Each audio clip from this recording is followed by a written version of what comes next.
Hi friends and companions along this path of spiritual practice. As you and I continue with meditation practice, it becomes increasingly clear how our everyday experience is dominated by an orientation toward self-possession, by a mind that is self-encumbered. And we notice that our way of understanding and knowing reality often splits into that duality of self and other, or subject in here and object out there. This duality that seems so fundamental to how we know and understand reality that we can't imagine it otherwise. I'm in here, and anything that is the object of my knowing is out there. I'm in here, and I can see the tree out there. I'm in here, and I can smell the cinnamon out there. I'm in here, and I can see you out there. Subject and object, this foundational duality. And yet you and I know that some of the most important things that we are trying to know and understand don't fall so neatly into in here and out there. You and I have had this experience. We walk into a room and something feels amiss.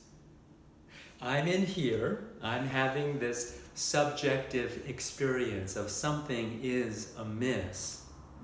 But as I look out there, I'm not sure if I can find something so neat and concrete.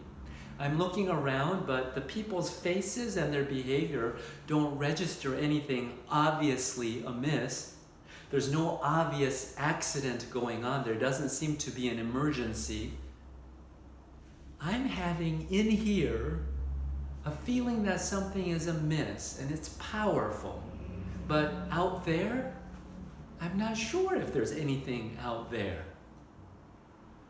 I'm in here feeling like I'm not sure if I can trust what you're saying, but when I look out there, I can't find anything reasonable to be suspicious of. So often when it concerns the things that matter most in the work of justice, in the work of multiculturalism, in the work of human relationships, our knowing and understanding one another often don't fall neatly into in here and out there. We go looking for evidence, but they're not readily available. I'm thinking about this duality and this thing called feeling something in here and feeling it to be powerful. One of the things that we have come to learn is that when things don't fit into that duality so neatly, I start wondering whether what I'm feeling in here is just being projected out there. It's just my bias. It's just my own prejudice. And that's really important. Because if I can't find something out there to serve as evidence for what I'm feeling in here, then the Western way of knowing says that maybe I'm just projecting. So it's my own psyche that I need to be critical of.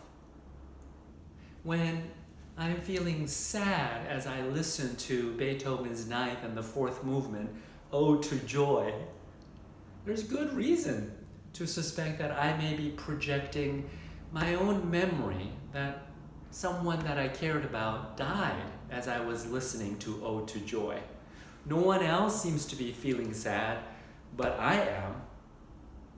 And so psychology teaches us about projection, our own biases and opinions, and that we need to be very mindful of them.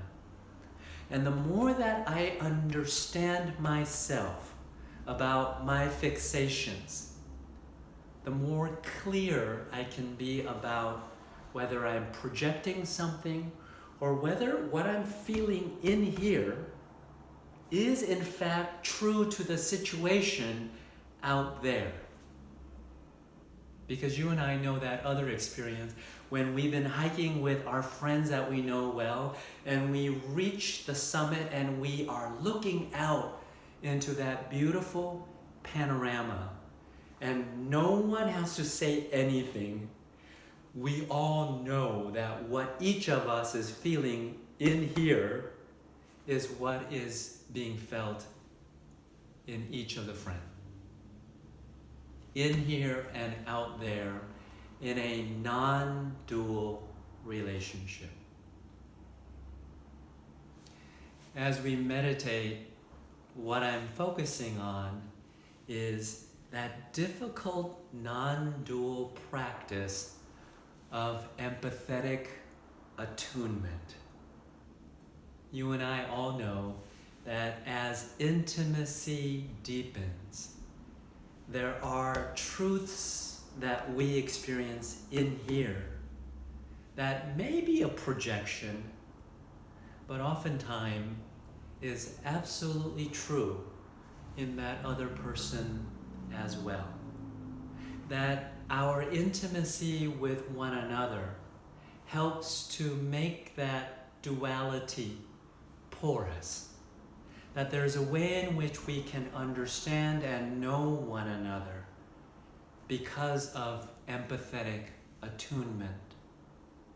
As a parent knows their child, as a friend understands the heart of their friend, that with meditation practice, we come to know what is a projection, what is a bias and a prejudice, and what also is an attunement that helps us to know the difficult and important truths about self and other. And so, friends, as we continue with our practice, we are learning empathetic attunement. And so we continue.